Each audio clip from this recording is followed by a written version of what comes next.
Laut merupakan tempat tinggal ikan dan hewan-hewan laut lain, serta bagi beberapa sebagai sumber mata pencaharian. Sekarang, laut yang kita cintai ini terpenuhi oleh sampah. Dahulu mungkin kita mengira bahwa masalah sampah ini dapat gampang untuk diselesaikan. Namun seiring berjalannya waktu, sampah di lautan ini berakumulasi dan hingga jutaan sampah dibuang ke laut. Tidak hanya di laut, namun di beberapa kota besar juga memiliki masalah sampah plastik ini. Hingga pada akhirnya hewan-hewan pun terpaksa untuk tinggal bersama sampah plastik ini. Nah, apa sih cara yang dapat dilakukan untuk mengurangi sampah plastik ini? Nah, salah satu caranya dapat dengan kita beralih dari menggunakan plastik ke penggunaan bioplastik. Selamat pagi, siang, sore, atau malam semua. Saya Sebastianus dari SMA Santo Aloysius 1 Sultan Agung. Dan sekarang saya bersama teman saya Matthew akan menjelaskan sedikit mengenai percobaan yang kami lakukan, yaitu mengenai bioplastik. Nah, jadi apa sih bioplastik itu? Nah, bioplastik merupakan semacam plastik yang dibuatnya menggunakan bahan-bahan yang cukup ramah lingkungan, seperti menggunakan tepung, cuka, serta gliserin. Sehingga ketika seseorang sudah beres menggunakan bioplastik ini, limbah dari bioplastik ini akan lebih cepat diurai dibandingkan dengan plastik biasa, serta mengurangi pencemaran yang ada di lingkungan tersebut. Nah, gimana sih kita cara membuat bioplastik ini? Nah, mari kita simak cara membuatnya. Untuk pembuatan bioplastik ini, kami menggunakan 1 sendok makan tepung maizena dengan 1 sendok teh cuka dan gliserin, serta 100 ml air. Masukkan 1 sendok makan tepung. Masukkan air sebanyak 100 ml. Tepung, boleh maizena atau boleh tapioka selama ada patinya. Tambahkan 1 sendok teh cuka.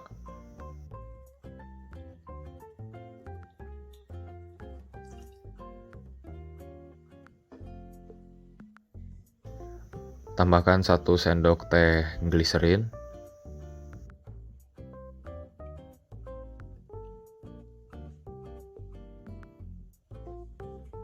Setelah itu diaduk rata. Siapkan kompor dan campuran kemudian diaduk-aduk sambil dipanaskan. Setelah campuran agak mengental, matikan api dan tuang campuran ke aluminium foil, kemudian diratakan.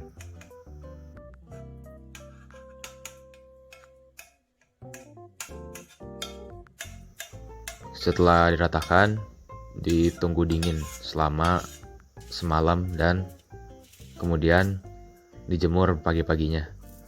Setelah itu seharusnya sudah kering. Tapi kalau nggak sabar, boleh di hair dryer. Hehe. Nah, itu tadi cara membuat bioplastik. Cukup mudah bukan? Nah, sekarang kami akan melanjutkan percobaan ini dengan melakukan 2 pengujian lagi pada bioplastik tersebut. Yaitu pengujian pertama, kami akan melakukan uji berat, di mana bioplastik tersebut akan diuji seberapa berat beban yang dapat ditahan oleh bioplastik tersebut. Dan pengujian kedua yang dimana kami akan mengubur bioplastik tersebut untuk kurang lebih beberapa hari dan akan memeriksa hasilnya apakah bioplastik tersebut dapat terurai dengan baik atau tidak. Nah, kedua percobaan tersebut akan dijelaskan oleh teman saya Meti. Ya, silakan. Ya, jadi ini adalah hasil dari pembuatan bioplastik kami. Seperti yang bisa dilihat, tekstur dari bioplastik ini hampir mirip dengan plastik biasa, namun hanya sedikit lebih lentur.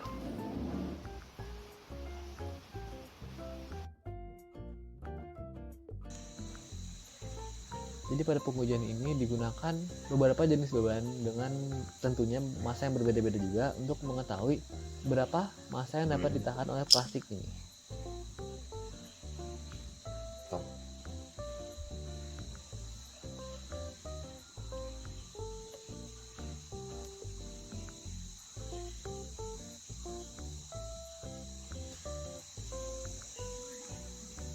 Ada potongan.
Setelah dilakukannya pengujian, dapat diketahui bahwa plastik yang telah kami buat ini dapat menahan berat hingga 300 gram. Beberapa hari yang lalu, saya melakukan uji penguraian plastik yang sudah kita buat. Saya hanya mengambil sampel sebesar sekitar 8 x 8 cm dan sampel tersebut saya kubur di tanah bersama dengan kertas mika agar terlihat apa yang terurai. Kemudian saya kubur. Hari ini kita akan melihat apa yang terjadi, apa yang tersisa dari hasil penguraian tersebut. Setelah beberapa hari, inilah hasil dari penguraiannya. Sisanya tinggal sedikit, hanya bagian-bagian putih yang ada pada kertas tersebut.